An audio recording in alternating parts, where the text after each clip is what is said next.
straight from 20th Century Fox Home Entertainment. We're here with makeup extraordinaire, Mark Garbarino. How you doing today? I'm pretty good. It's pretty interesting and crazy. Oh, totally. I know you're so busy. Yeah, we're trying to compete with these Walking Dead creatures and fans. Well, that shouldn't be too hard for you, right? Yeah, I mean, it's conventions. I'm usually on their side of it, not on this side working. You know, we have in Los Angeles Monsterpaloozas and IMATs, the makeup artist convention. So I'm used to running through here and seeing what's worth buying. And Well, we're definitely all big fans out there. You obviously a big release coming up on the 15th of December for Blu-ray and DVD is Maze Runner: Scorch Trials. Yeah. Tell us a little bit about that. Well, I think it's a pretty cool movie. It's of course it's leading to the part 3, which is I think just starting pre-production now. But we had a blast working on it. It was nice to have something makeup-wise to do on the first one. I didn't work on it, but another friend of mine did sort of the end of suggested what they look like. There was just a still photo of them. So it was cool to have some manifestation of what they look like, and challenging to work with a bunch of people, the director specifically, Wes, to get him what he wanted, you know. And we had these parameters to not have them be zombies per se, you know, through cinema history of what that consists of being. You know, they can't be too emaciated and skull out and zombie eyes, and we had to keep them more like a rattlesnake bite, you know, and infections and this type of thing.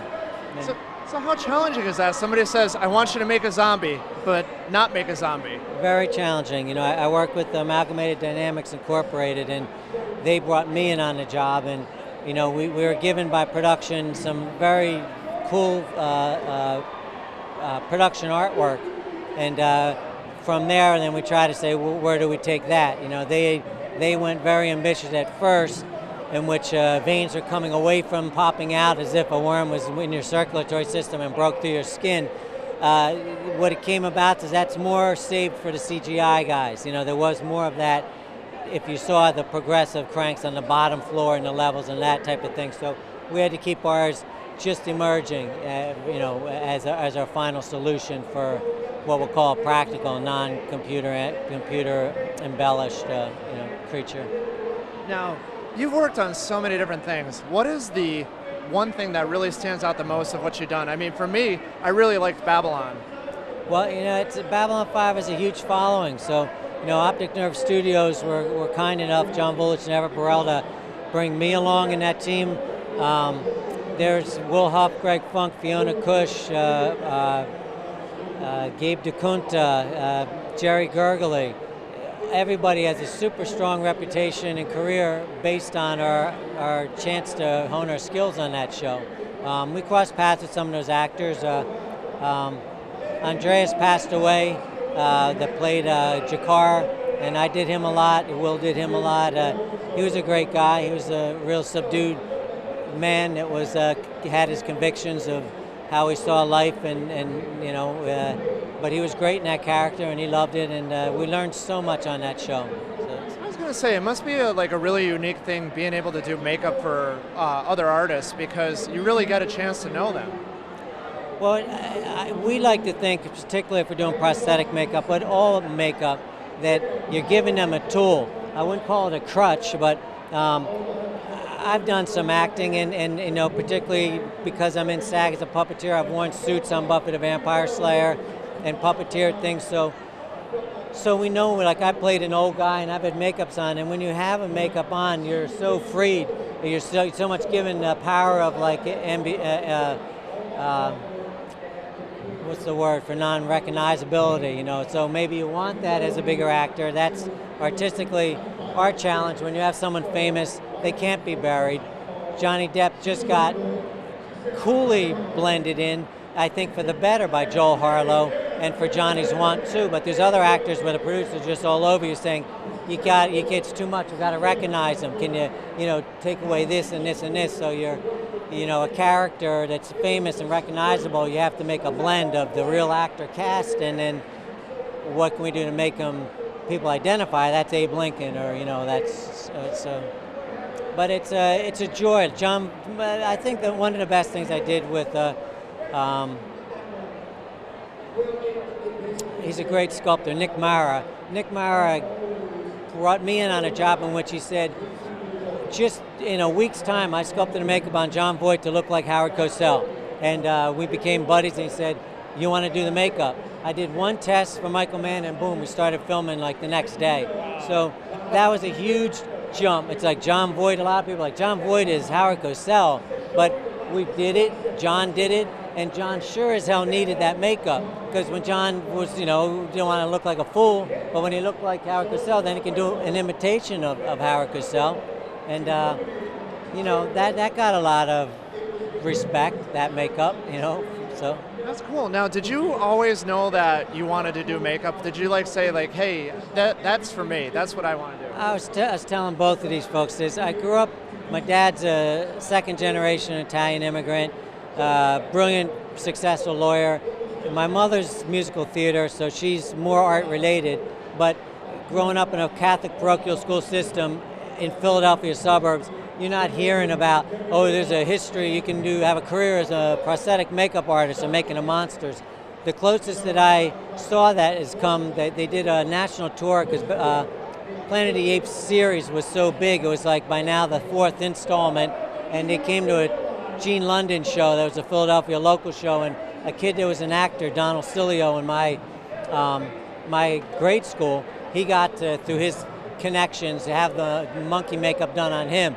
And I was always really envious of that, but I watched every Saturday horror film that was on, like we had Dr. Shock was the Philadelphia guy, and I practiced makeups. My brother was also equally passionate. We brought famous monsters of Filmland, all this type of stuff.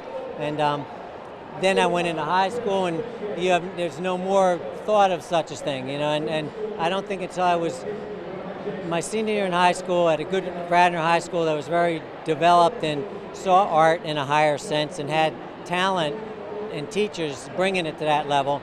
By college level, I started saying I like artists like Edward Kienholz and Dwayne Hansen, artists that were using the body form and using plastics and all this stuff. And by the time I was in my senior year, it's like Aliens had come out, American Werewolf in London, The Howling.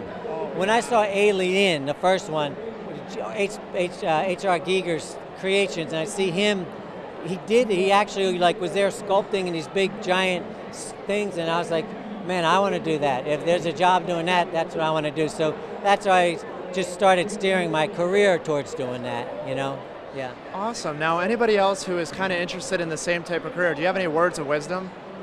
Well, right now, everyone young hates hearing people saying it's so much easier for you now. What certainly is not easier is there isn't that much work, and yet they'd say, well, every show I see, there is work. So what's happening is there's so many cable shows now, there are more jobs being created for prosthetic makeup and makeup. At the same time, more than half of those jobs were lost in the last 10 years to CGI, computer-generated imagery. Brad Pitt. Like explosives. Yeah, and there's beautiful magic that comes from that, and there's also old school, old age makeup, and this hybrid across, like in this one. We shared the process. It's like I took it to this part with my crew in ADI, and then CGI guys looked at what we did and said, what do we do further? Well, how about we take a limb off? Things that, unless we have an amputee, old school style, and we do a prosthetic, they did that type of stuff, or they blended them into a wall when they pulled through. And even though in Alien, you saw practical effects do that to Magnificent, where the creature's hidden in the slime and he pulls through, but it's tough right now as a makeup artist. All the jobs were split off for the last 10 years because other states are competing with tax incentives, so there isn't a center to where it should be like it used to be in Hollywood. Canada, England, Australia, Europe, they're all taking all our films. So as far as how do I can study and I can be really good and go to all these makeup schools and go on Face Off and win Face Off, and where do I go from there? My generation, I wouldn't say there's too many people that are fond of Face Off, because to me it reminds me of like Yo MTV or MTV Real Life or whatever, with Should I act like Puck to be a makeup artist? And is it my personality that's going to make me a successful makeup artist? It's this, to me, it's this ugly aspect of our society in Japan and all these other ones. Once real TV came in, Charlie Manson's famous. So do you want to be famous for killing somebody? Do you want to be famous because I'm eccentric and I do crazy shit and look how many piercings and nose rings I have and tribal, holes in my ear?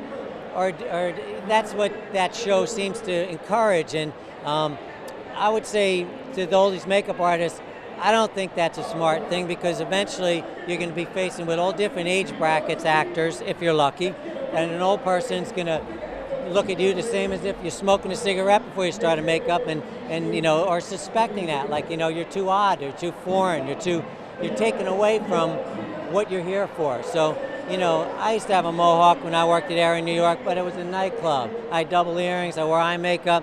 When I moved to LA, my buddy Screaming Matt George kept on doing it, but I kind of saw it's like that, I don't know how much I need to do that, I want to do that, as opposed to focus on getting more of a respect from my peers. So, Friday nights, whatever, wear your shit, and when you're coming to work, anticipate a more mature audience and environment. Keep it professional. Keep it professional is the word, yeah. So. And don't give up. You don't give up, whether it's me or someone else. I got shot down by some big people, and not shot down to say you don't have talent, but saying I don't understand what you do, or what you do isn't what I'm doing, or you don't have enough experience. So everything takes time. You can't buy experience, period. So, even in my career, it's like, well, you want to be the best sculptor, and then you see who's the greatest sculptors that we use for money. The dudes that just sculpt 24 hours a day. They have sculpting Tourette's. Their kitchen table in their little Hollywood apartment has a clay sculpture on it. They don't have a girlfriend. If they did, she can't take it, eventually. Or, some of them have a wife that becomes a fan of theirs, and that's great. But you have to put your time in somewhere. It just doesn't happen through osmosis. So it's right. Yeah. Well, that's where the true artist comes in. Well, thank you very much for coming on ConMen, and definitely good luck with the Scorch Trials. Yeah, and I appreciate everything from the entire team, from whoever wrote these stories. They're great stories, and I hope everybody that's new people come to see it. I try to sell it, to say I didn't know about it, and I saw the first one for business, and I saw the first one. It's like, that's a damn good movie, and it's a really good director. Totally. And I met young Wes, and Wes is a great artist, and he came into the room, and we're all like 4 times his age, and we're like, how old is that dude? But Wes brings the goods, and so I'm sure the third one will be great. Yeah, we can't wait, and I'm sure you can't wait out there. Anything else that you'd like to say to the fans? No, we're all good. Thanks for giving me this chance and this career. Yes. Well, you keep doing it, and we'll keep watching everything. And Mark Garbarino, everybody, makeup extraordinaire from 20th Century Home Entertainment Fox. Stay tuned. More cool stuff coming up right after this. Thank you, everyone that helped me, all my team, everybody. I can't name you all, but you did great. Thank you. Thank you very much. All right, so that interview with Mark Garbarino is awesome. We have a little comic book here, and the cool thing about this is it comes with every purchase of a Blu-ray DVD to promote the Scorch Trials. So this looks pretty good, some nice read-in for later.